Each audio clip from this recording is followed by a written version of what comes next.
सभी को जय श्री कृष्ण। बोलिए कृष्ण भगवान की जय। बोलिए बाके बिहारी लाल की जय। बोलिए लक्ष्मी नारायण भगवान की जय। कार्तिक महात्म के दूसरे अध्याय में हम चलते हैं। श्री कृष्ण बोले, हे प्रिय, उधर गुणवती ने अपने पिता तथा पति का राक्षस द्वारा मरण सुना तो वह दुखित होकर विलाप करने लगी। वह बोली, हे प्राणनाथ, हे पिता, तुम मुझको त्याग कर कहाँ चले गए? अब मैं आप लोगों के बिना असहनीय हो गई। मैं क्या करूं? अब भोजन वस्त्र आदि से कौन मेरा पालन पोषण करेगा? कोई कार्य भी करने का सहूर मुझे नहीं है। अब कौन स्नेह से मुझे विधवा का पालन करेगा? मैं कहाँ जाऊँ, कहाँ रहूँ, क्या करूँ? हाँ, मैं ऐसी घृणित हो गई, मुझ पर देव का कोप हुआ है। अब मैं किस तरह जाऊँ? मैं बड़ी पापनी हूँ। चिल्ह पक्षी की भांति रोती हुई गुणवती व्याकुल होकर वायु के झकोरे हुए केले के वृक्ष के भांति पृथ्वी पर गिर गई। बहुत देर के बाद होश में आई तो फिर बहुत विलाप कर दुख से विकल हुई शोक सागर में डूब गई। तदंतर अपने घर की अनेक वस्तुएं बेचकर उसने बड़ी सावधानी के साथ यथाविधि पिता पति का श्राद्ध कर्म किया और भगवान विष्णु की भक्ति में रत होकर शुद्ध और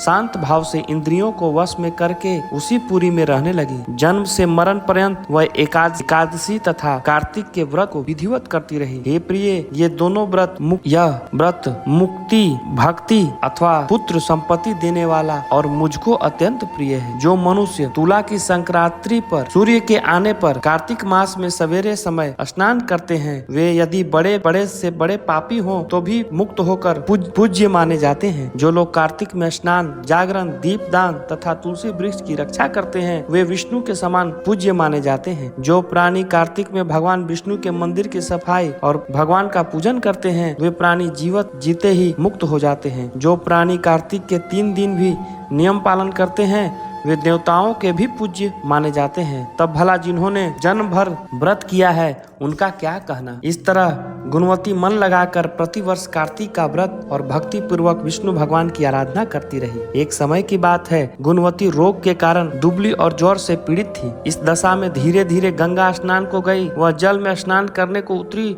तो ठंड से कांपने लगी। उस विहल अवस्था में ही उसने गगन मंडल से आता हुआ विमान को देखा। उस पर शंख, चक्र, गदा और पद्म आदि विविध आयुधों से युक्त विष्णु स्वरूप धारण करने वाले पार्षद विद्यमान गरुड़ की ध्वजा से युक्त और अप्सरा गणों से सुशोभित उस विमान पर गुणवती को चढ़ाकर चवर डुलाते हुए विष्णु गण उसे बैकुंठ को ले आए। उस विमान में बैठी हुई वह प्रदीप्त अग्नि के समान लगती थी। इस प्रकार वह कार्तिक व्रत के प्रभाव से मेरे निकट आ गई। बहुत समय बाद जब ब्रह्मादि देवता भी की प्रार्थना से मैं इस लोक में आया तो मेरे साथ मेरे गण भी आए। हे भौमिनी, ये सभी यादव मेरे गण हैं। देव शर्मा विप्र, जो उस जन्म में तुम्हारा पिता था, वही इस जन्म में सत्राजित यादव हुआ और इस जन्म में तुम्हारे पति चंद्र शर्मा आक्रूर हुए। तुम वही दुखिया गुणवती हो। उस जन्म के कार्तिक व्रत के पुण्य से ही मुझे तुम अत्यंत प्यारी हुई हो। उस समय मेरे मंदिर के द्वार पर जो तुमने तुलसी का बगीचा लगाया था, उसी के पुण्य से आज तुम्हारे घर में कल्प वृक्ष सुशोभित है। तुमने जो पूर्व जन्म में कार्तिक मास में दीप दान किया था, उसी पुण्य से इस समय तुम्हारा देह भी शोभा है और घर में लक्ष्मी की आवास है। उस समय तुमने जो व्रत आदि पति स्वरूप भगवान को अर्पण किए थे, उसके फल से ही इस जन्म में तुम मेरी भार्या हो। जन्म से लेकर मरण पर्यंत जो तुमने कार्तिक का व्रत किया,